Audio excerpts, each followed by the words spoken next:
We are coming in with a couple of films over the next 2 episodes, but first we've got a film that I couldn't really pronounce very well. It was a bit of a strange film altogether, and I don't think anyone knew how to take it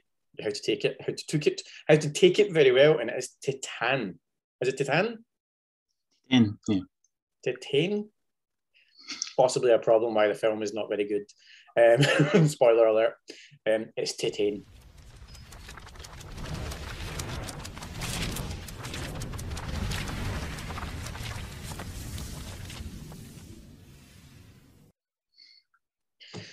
Right.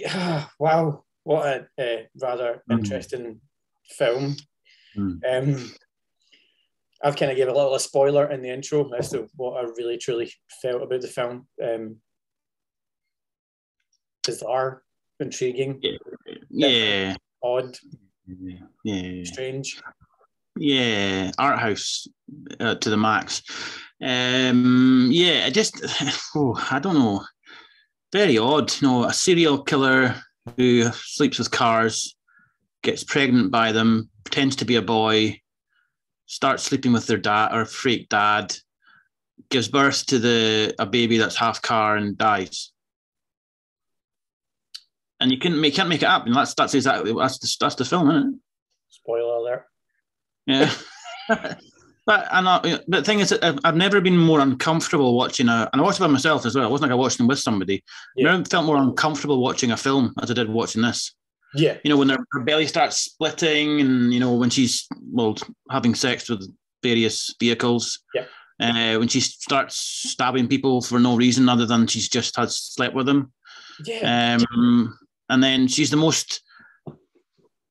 I looked it up. She's actually a model in real life. But she's the most androgynous looking person I've ever seen. Mm-hmm. Just really quite... It's just... I don't even know how I don't know how comes up with the idea for this film. Yeah, I mean, like, there's a lot, there's so much to unpack about this film in general. There genuinely is. Never mind the fact of the awards. There is one, because it seems to have done incredibly well, but there's a lot to unpack about the film. There's a lot to unpack about where these awards come from on the basis of, like, why would a film so bizarre and so diverse win these awards? Because it's not going to get a lot of viewers. It's not going to have a lot of people watch it. It's not going to have a lot of people interested in it. So why would it win? I mean, it's a stunning looking film. It's incredibly well acted. Every single thing about the film is incredibly well acted. It reminds me of a Nicholas Winding Refn a little bit. The sort of film that the feel to it and the sort of vibe and quite cool music through all of it. Especially sort of the weird homoerotic raves in the fire station. Mm-hmm. And just, I don't know, it's just, I think it sort of harks back to during the sort of 90s, early 90s, late 80s, there's lots of these sort of French films made that were, a bit odd and a bit more avant-garde and all about looking really cool. And it sort of harks back to that. There's a bit of a vibe of that in the music and even the style, the clothing and stuff, a bit more sort of late 80s-ish. I don't know if it's just a bit of a, back then, Cannes Film Festival didn't really reward those sort of films, and maybe they think it's, it's time that we give it to something like this. But yeah, it's just, I don't know, just, I can't decide if I liked it or not. I don't think it was terrible. I was enjoying parts of it, and you could tell it's a very well made film. And I not enjoyed is the wrong word. Appreciated it, and I couldn't tell because it's just such a random. I don't know. It just didn't seem to the whole thing with her giving birth to the car didn't really. I didn't really see the point in that other than to make it a bit weird. Yeah, I think you've got it on the nail on the head there. I don't particularly think it was a bad film. I don't appreciate it. I think that's one of the biggest factors I think that's involved in this, because I really don't appreciate a film that is so doesn't make a lot of sense. I believe in films to be storytelling. I don't believe in these weird, bizarre analogies of something that is so fucking erotic in the mind of the director that someone wants to have sex with a car and someone wants to give birth to something that's a car. That's so left field. It's ridiculous. Like, And it really doesn't equate to me to being a film that should win any sort of award, especially the award that it won. It was a Palme D'Or one, wasn't it? Palme D'Or, yeah. I mean, it's biggest sort of independent film festival in the world, you know? No, it's films are about storytelling. Films are about opening the world up. This doesn't tell a story. If you have to sit and watch a film and you are so perplexed with what is going on in the film that you genuinely, I mean, you, Nathan, are one of the most knowledgeable people I know about film. And could you understand what the message is in the film or what the story? No, I mean, I thought it was going to be something at the start. And then when it got to the bit when she went to the fire station, and pretended to be that guy's long lost son, I sort of understood that bit a little bit, you know, the sort of any sort of connection would do for him. But then it became almost sort of sexual in nature, you know, and and everybody seemed to know that it wasn't his son apart from him, and then he sort of knew as well, but then he didn't know, and I didn't see that. It became a completely different film at that point. I didn't really understand the point in that. I mean, it started off in quite a fast pace. You know, there was quite a lot of there's a violence in there and the sort of serial killer aspect, and that just sort of suddenly disappeared, and it just became a bit like why. I mean, is that the only reason they made him take steroids so that he could fight her off? Is that the only point in having that piece in the plot? You know, because it didn't seem to make any sense other than that. Yeah, no, I do. I honestly, I completely agree with that, because I don't think the movie to me did not make much logical sense in the different parts that happened. Each individual part in the film seemed to make a lot of sense for what it was, but none of it made any sense together. It seemed to be like a serial killer film. It seemed to be a bit of a story of a guy who was going through incredible loss and psychological damage and would accept anybody in his life to replace the son that he lost. But then it happened to be a girl that replaced the son, so it was also a bit twisted. And then there's the weird wrapping things all the time. And she's wrapping herself, and they felt the need to show us that all the time. It's like what was the point in showing that all the time? Is that, I don't know. It just. I mean, obviously there was some sort of link to, obviously you can see at the start that she doesn't get on with her father. There's a weird relationship there, and she trying to find that father figure. And you can sort of see bits like that, but then just the whole bit about, you know, from what we're shagging a car. I mean, why is that in it? I mean, why? I mean, the title of the film, Titane, is, you know, it's derived from the word titanium, from metal. So, yes. But what does that have to do with the actual plot of the movie? You know, other than just weird. I get the whole idea of she's had sex with a car, she gives birth to a metal object, but that's not even remotely close to the truth of what happens in real life. So what was the point of her giving birth to him? I mean, it could have been that if it became like a B horror movie, you know. Yeah, I saw a film years ago, an American one called Rubber, and it was about this tire that went around killing people. Tires, yeah. Yeah, you know, I mean, something like that, and that's fine if that's what the film is. But you know, this was like, I don't know. I went into it expecting a lot, because I tend to watch the Palme d'Or winner most years, because they're normally really well made films, really in like heavy to watch type movies. But I really enjoy them. But this one, I came away just feeling a bit, I don't know, a bit dirty, a bit, you know. Yeah, I very much agree with that, because it doesn't seem to make. I just didn't. It's not that I didn't understand it. I get all the messages they were given. I just can't put everything together the way that the director obviously clearly wants us to put them together. And it's not even just awards. I mean, I've read it's getting amazing reviews from like really well-respected magazines and critics and everything as well. And maybe, you know, I don't know. Just, I mean, like I said, I watch a lot of movies, and I've watched a lot of French cinema as well. Yeah, dude. I've watched so much now. And I get that you compared it to someone who happens to be one of my favourite directors, is Nicholas Winding Refn. I mean, if you look at all his films, all of these films are symbolic. They have a lot of. They're plot driven as well. All of his movies. You know, even like, it reminded me of Neon Demon. Is that what it's called? The model one. Yeah, when she eats the person at the end. Spoiler alert again. Yeah, it reminded me of that a little bit, and the colouring and even like the music and the cars were reminding me a bit of like the bit at the start, that sort of weird car show. I didn't really understand. They went and paid models to dance on cars, which is all a bit weird as well. But then they're French, so what do you expect? Fundamentally, I would understand if this was a psychopath who, like in the scene at the start where she has sex with a car. say that happened and say the pregnancy never happened through the course of the film. She was just some crazy woman who really enjoyed that, but the pregnancy thing happened. So obviously she had to have a baby on the basis of the course of 99% of the film. Yeah, but I thought as soon as that happened, I thought this is going to turn into a horror film now.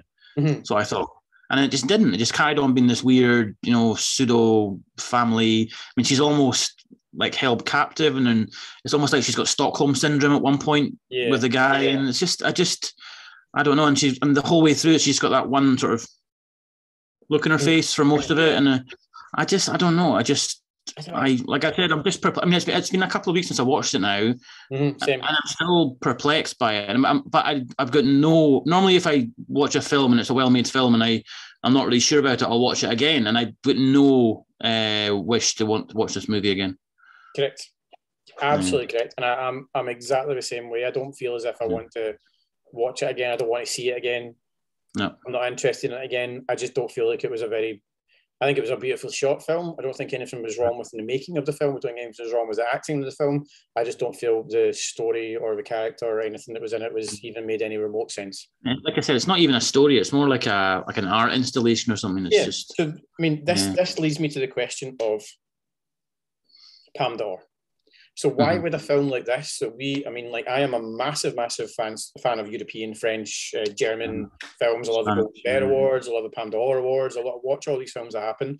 Why would a film like this suddenly win an award? You know what I mean? It's like why? Because the grand jury at Cannes is made up of auteurs, directors and stuff. So maybe they appreciated the direction and stuff like that. I don't know. I didn't really see. I didn't. Normally, I watch quite a lot of Cannes. I didn't actually watch it this year because I was too busy at the time. So, but I'm not sure if, depending on who made up the panel, maybe if it's full of French directors, maybe. I mean, there are some really weird French films out there. Don't get me wrong. Ones that did quite well as women. I watched a very strange one a few years ago, The Anatomy of Hell, which is a very, very odd film. I wouldn't recommend anyone watching because it's as uncomfortable to watch as this is. And I think actually you've got it now, Chris, in that bundle of DVDs I gave you. Or even like something like Irreversible, a Gaspar Noé film, which is very uncomfortable to watch, but it's got a pretty good story in it as well. Yeah, that's filled with story. That's an incredible story, to be honest. Like it's very drawn out, but yeah, but it's just I don't know. I don't get it. I mean, I think maybe they were trying to get a bit of, I don't know, get publicity for it, because obviously it was during COVID and everything else. Maybe there wasn't the dearth of films that we normally have. Because of COVID, everything got delayed and whatnot. Even more or less big budgety type films still got delayed and stuff. So maybe there just wasn't so they decided to go something a bit out there with it. But yeah, it's very strange. If you think go back to like films like Pulp Fiction, I think maybe didn't win the Palme d'Or, but was very close to winning the Palme d'Or. The Wind That Shakes the Barley. Ken Loach films always do very well at Cannes. And very well made. The whole every part of the film is well made. Whereas this one, it just looked good and it was acted well. But like you said, the story and the script was just very, very, very weird. Yeah. I'm honestly like genuinely going over this. Like it was a couple of weeks since I've watched it. I've had a lot of time to read reviews over it. I've read a couple of, I think, a New York Times review. New York Times review, I'm sure, I can't remember the name of the person that did the review. It was kind of not far off of what we were saying. Very confused, a bit perplexed. Still said it was still good. It seemed to enjoy a bit more of the story than I read Mark Kermo's review of it, and I really like Mark Kermo, and I think he's very good when you listen to him talk about film, and he really liked this movie. Did he? Okay. Yeah, everyone put it in his top. The thing is, like, I'm not going to come on here. I'm not going to shut down it as a shit movie. No. I think maybe it's just not to our taste, maybe. But like I said, normally the film that wins, I make a point normally every year of watching the film that wins the Palme d'Or, and 99 times out of 100 I've enjoyed. I mean, like what's it called? That one about the Sardinian prison or Corsican prison a couple of years ago. What was it called? Oh my goodness! With the razor blade under the tongue. Yeah. A prophet. Yeah, that one Palme d'Or. I don't know. It confuses me a little. Yeah, this was just a bit too left field for me. A bit too left field for me. It was possibly not quite as left field as you can go, because there was so much of the story made a lot of sense. There was so much of the story it made was well done. It felt like lots of different little stories all put together. But it's like two different films, and they just sort of juxtaposed them together. Yeah. And both parts of them were a very interesting film, and that was the thing. It was like you just didn't know where they were going with it, and this is where the confusion for me comes from.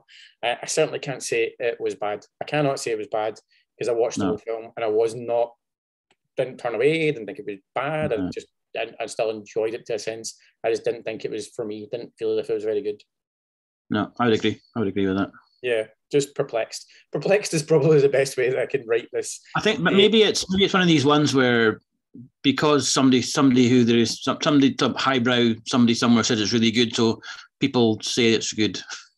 It's like everyone says they've read Ulysses and they haven't. It's one of those ones. Yeah, definitely. It just seems it's such a bizarre. I love bizarre films. I love films you have to grasp your head around. Like Tenet is probably the high ones that you kind of very sciencey, all the way down to films.